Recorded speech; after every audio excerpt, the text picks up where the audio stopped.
جب بھی عراق جائیں ایک بہت بڑے عالم دین سید کاشف الغطاء، شیخ جعفر کاشف الغطاء، بہت بڑے عالم دین، مدرس حوزہ بھی تھے، مبلغ بھی تھے، لیکن ساتھ ساتھ میں ان کے پاس ایک خوبی تھی معاف کرنے کی، تبھی ان کا کردار اتنا بلند۔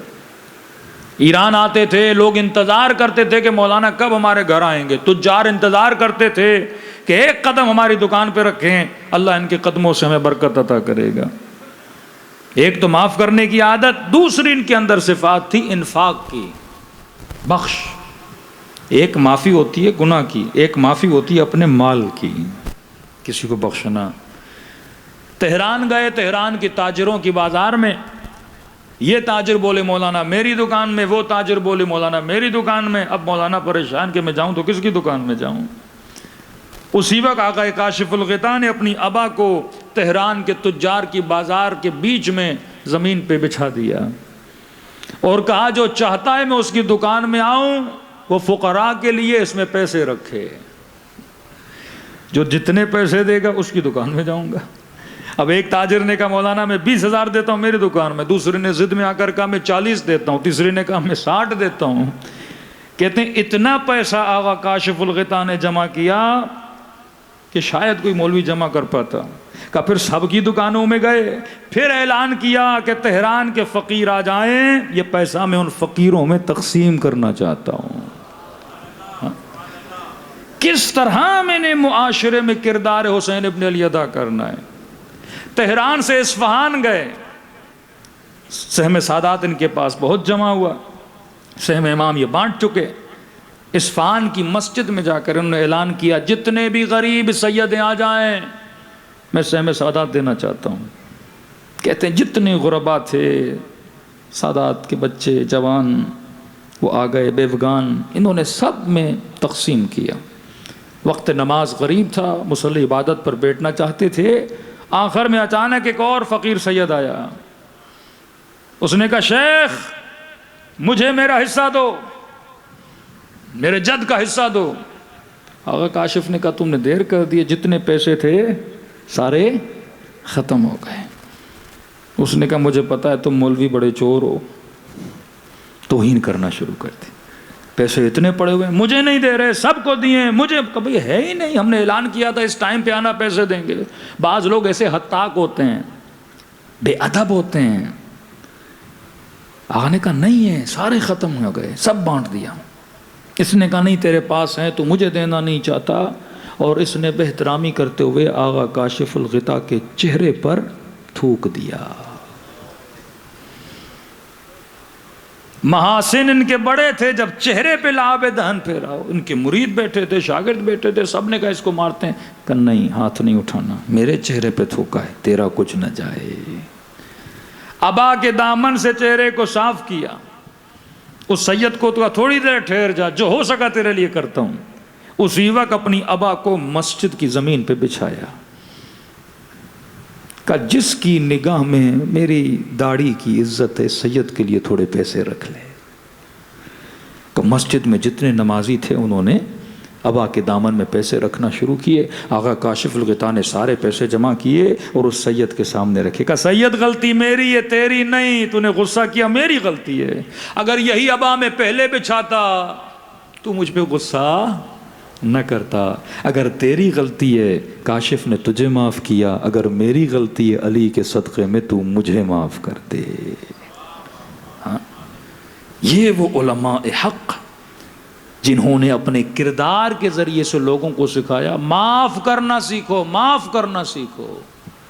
ایک گھر میں دو بھائی آپس میں بات نہیں کرتے، طلاق کا ریشو بڑھتا جا رہا ہے کیونکہ ہمیں حوصلہ نہیں ہے معاف کرنے کا، ایک دوسرے کی غلطیوں کی درگزرنے کا حوصلہ نہیں ہے۔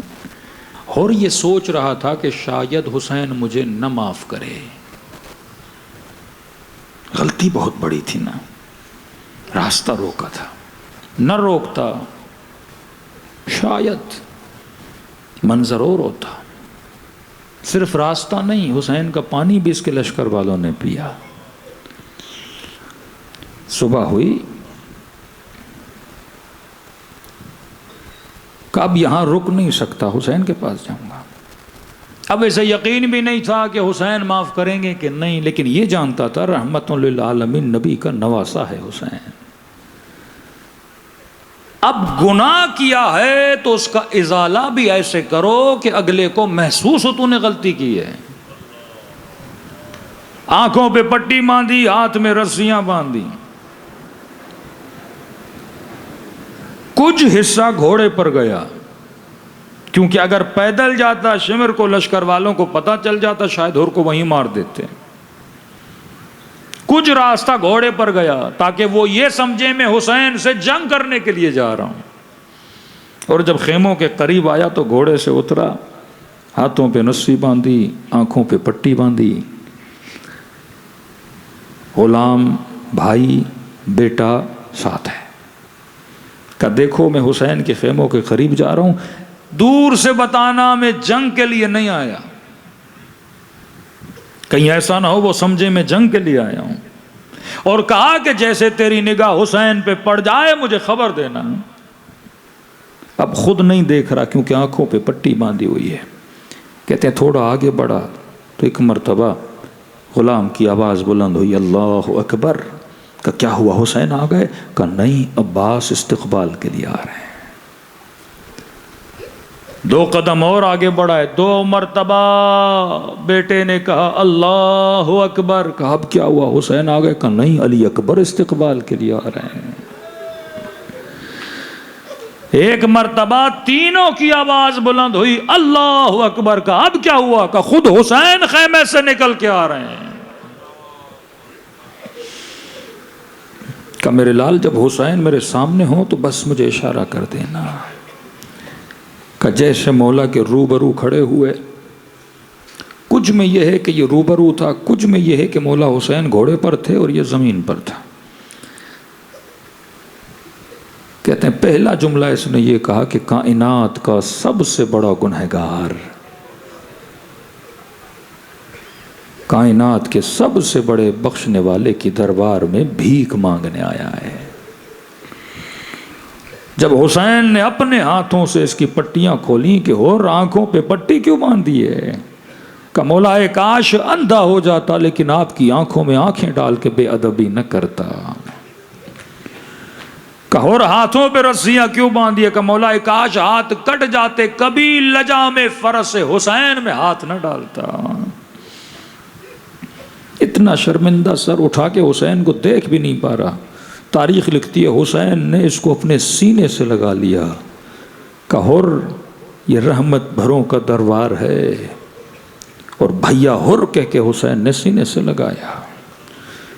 تاریخ لکھتی ہے کہ جب مولا نے سینے سے لگایا تو یہ زار و قطار رو رہا تھا۔ امام نے کہا اور اب کیسی پریشانی؟ حسین نے معاف کیا، سکون پا جا۔ کہ مولا ایک معافی اور مانگنی ہے۔ کہ اور میں کہہ رہا ہوں میں نے بخش دیا۔ کہ نہیں مولا، اگر اجازت دیں میں زہرا کی بیٹیوں سے معافی مانگوں۔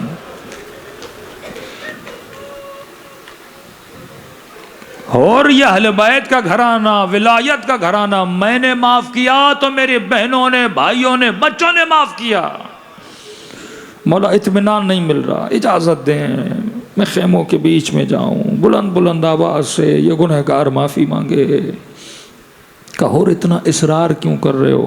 کہتا مولا مجھے یاد ہے جب آپ کا راستہ روکا تھا کچھ اماریوں سے بیبیوں کے رونے کی آوازیں آ رہی تھی۔ مولا میں نے زہرا کی بیٹیوں کو رلایا۔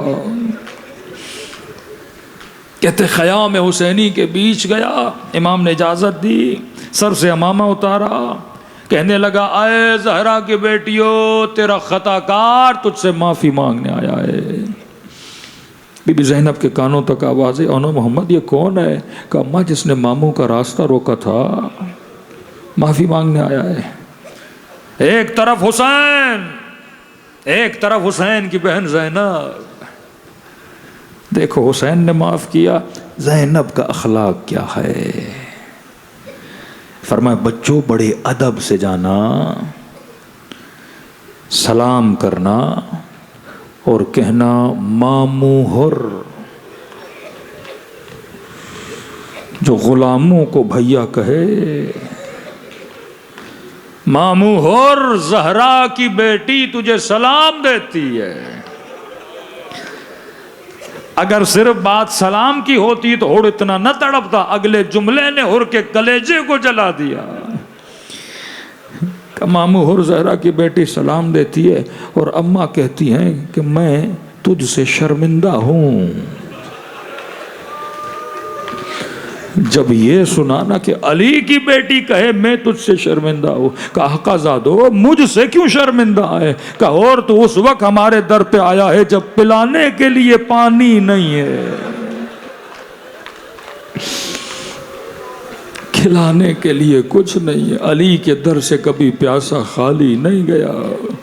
لیکن میں زینب وعدہ کرتی ہوں حوض کوثر ہوگا. نانا کو کہوں گی نانا یہ تب آیا تھا جب سب میرے حسین کو چھوڑ کے چلے گئے تھے.